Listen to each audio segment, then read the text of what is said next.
Hello friends, Bangla ই driver YouTube চ্যানেলে সবাইকে স্বাগতম। আমি খন্দকার শরীফ। বন্ধুরা, প্রতিদিনের মতো আজকে আমরা পার্ট 11-এ কথা বলবো এবং পার্ট 11-এ আমাদের বিষয় হচ্ছে আজকে ডিস্টেন্স। আমরা কতটুকু ডিস্টেন্স রেখে গাড়ি ড্রাইভ করব, কতটুকু ডিস্টেন্স রাখতে হয় ট্রাফিক জ্যামে, কতটুকু ডিস্টেন্স রাখতে হয় গাড়ি ড্রাইভ করার সময়, কত কিলোমিটার স্পিডে গাড়ি চললে কতটুকু ডিস্টেন্স রাখতে হবে। আমরা আজকে সেই বিষয়গুলো দেখব এবং শিখব। তো চলুন আমরা দেখি। ঠিক আছে, তো আপনারা দেখতে পাচ্ছেন যে আমার সামনে একটা গাড়ি দাঁড়ানো এবং আমি নিজেও দাঁড়ানো, আমাদের গাড়িটাও দাঁড়ানো। তো এই গাড়িটার ডিস্টেন্স আছে আমার থেকে 2 মিটার, অর্থাৎ 2 মিটার ডিস্টেন্স। তো আমরা যখন কোথাও দাঁড়ায় থাকবো ট্রাফিক জ্যামে কিংবা সিগনালে, তখন আমাদের ডিস্টেন্স হবে 2 মিটার, 2 মিটার, 2.5 মিটার। এগুলো হচ্ছে নিরাপদ ডিস্টেন্স। আর যখন আমাদের গাড়িটা আস্তে আস্তে মুভ হবে, আস্তে আস্তে চলবে, তখন ডিস্টেন্সটাও আস্তে আস্তে বাড়বে, অর্থাৎ 3 মিটারে চলে যাবে, 4 মিটারে চলে যাবে। যত স্পিড বাড়তে থাকবে তত ডিস্টেন্সটা দ্রুত হবে, অর্থাৎ গ্যাপ হবে। যদি গ্যাপ না থাকে, কাছাকাছি থাকে, অ্যাক্সিডেন্টের সংখ্যা তখন ওই সময়টাই অ্যাক্সিডেন্টের সংখ্যা থাকে। কারণ ওই সময় যদি সামনের গাড়িটা ব্রেক করে তখন আপনার পিছন থেকে ধাক্কা লাগে।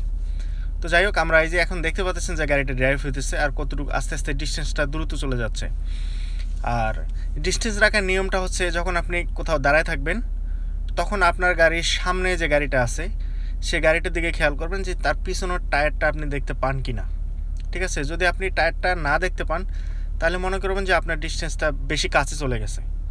অর্থাৎ আপনাকে এতটুকু ডিস্টেন্স রাখতে হবে যে সামনের গাড়ির টায়ারটা যেন, অর্থাৎ চাকাটা যেন আপনি দেখতে পারেন, সামনের গাড়ির পিছনের যে চাকাটা সেটা যেন আপনি দেখতে পারেন। ঠিক আছে, এই অবস্থায় আপনাকে দাঁড়ানো অবস্থায় এই ডিস্টেন্স, এটার ডিস্টেন্স হচ্ছে যখন আপনি দাঁড়ায় থাকবেন তখন এই ডিস্টেন্সটা। তো আমি আপনাদেরকে দেখাবো যে কিভাবে দাঁড়ায় থাকা অবস্থায় কতটুকু টায়ারটা দেখা যায় কিনা, সেটা আমি মার্ক করে দেখাচ্ছি আপনাদেরকে। আর হচ্ছে, যখন আপনারা 100 কিলোমিটার স্পিডে থাকবেন তখন আপনার ডিস্টেন্স হবে 30 মিটার। যখন আপনি 50 কিলোতে থাকবেন তখন আপনার ডিস্টেন্স হবে 15 মিটার। তো এইভাবে যদি আপনারা ডিস্টেন্স রেখে গাড়ি ড্রাইভ করেন তাহলে অ্যাক্সিডেন্টের সংখ্যা 90% থাকবে না। আর 10% আপনার ওটা হচ্ছে যে কেউ ইচ্ছা করে আপনাকে লাগাই দিচ্ছে, কোনো কারণবশত অ্যাক্সিডেন্ট হচ্ছে সেটা। তো যাই হোক, আপনি 90% অ্যাক্সিডেন্ট থেকে মুক্ত পাবেন যদি আপনি ডিস্টেন্স থাকে আপনার পারফেক্ট। আর আরেকটা কথা না বললে নয়, আসলে আমি যে কথাগুলো বলতেছি এটা বাংলাদেশের গাড়ি চালানোর ক্ষেত্রে বলাটা খুবই টাফ। কারণ বাংলাদেশের গাড়ি চালানোর ক্ষেত্রে এই ডিস্টেন্সটা কেউ রাখে না, সবাই গাড়ির অনেক অনেক কাছে রাখে। অর্থাৎ কাছে রাখা বলতে হচ্ছে যে একটার সাথে একটা মিশায় রাখে। তো তখন একটার সাথে একটা বাম্পারে ধাম করে ধাক্কা লেগে যায়, পিছনে ধাক্কা লেগে যায়। তো রিক্সার দিক থেকে ধাক্কা দেয়, ওদিক থেকে এ ধাক্কা দেয়, আর পথচারীদের রাস্তা থাকে না, একদম গ্যাপ হয়ে যায়। তো আসলে এটা ঠিক না। তো সবসময় ডিস্টেন্স রেখে গাড়ি চালাতে হবে গাড়ি চালানোর ক্ষেত্রে। এই যে আমি এখন দেখেন দাঁড়ানো অবস্থায় আছি, কতটুকু ডিস্টেন্স আছে আমার গাড়িটা। তো দাঁড়ানো অবস্থায় এটা হচ্ছে নিরাপদ ডিস্টেন্স। ঠিক আছে, আর যখন গাড়ি মুভ হবে দেখেন আস্তে আস্তে মুভ হচ্ছে, ডিস্টেন্সটা দ্রুত চলে যাচ্ছে, গ্যাপ হয়ে যাচ্ছে। তো এইভাবে আসলে আমাদেরকে গাড়ি ডিস্টেন্স রাখতে হবে সব সময়।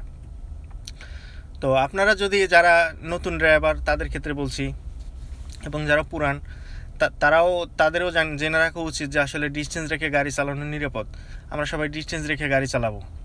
ঠিক আছে, আর নতুন যারা আছেন তারা অবশ্যই সব পার্টগুলো দেখে নেবেন, পার্ট 1 থেকে 11 পর্যন্ত, এর পরের পার্টগুলোও দেখে নেবেন তারা।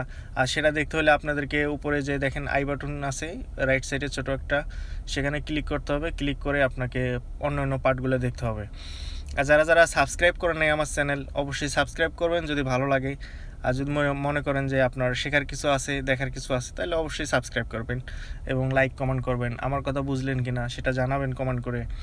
আর যদি নাকি আপনারা লাইক কমেন্ট না করেন তাহলে তো আমার ভিডিও বানানো কোনো কাজে আসে না, তাই না? তো অবশ্যই সাবস্ক্রাইব করবেন আমার চ্যানেলটা, লাইক কমেন্ট। আর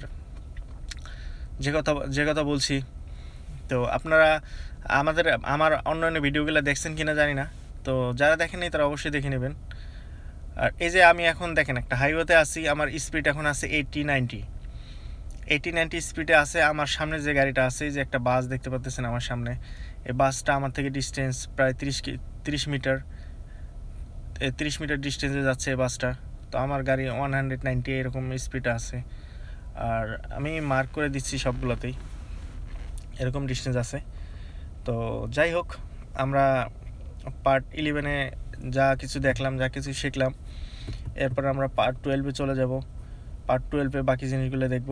পার্ট 12-এ আমরা দেখব, অর্থাৎ পর্ব 12-তে আমরা দেখব আমাদের ডাইন সাইডে বাম সাইডে কীরকমভাবে সাইড মিরর কীভাবে দেখে, এসব দেখব, এবং ওটাতেও কিছু ডিস্টেন্সের ব্যাপার থাকবে। তো যাই হোক, আমরা এখন চলে যাই পার্ট 12-এ। চলুন।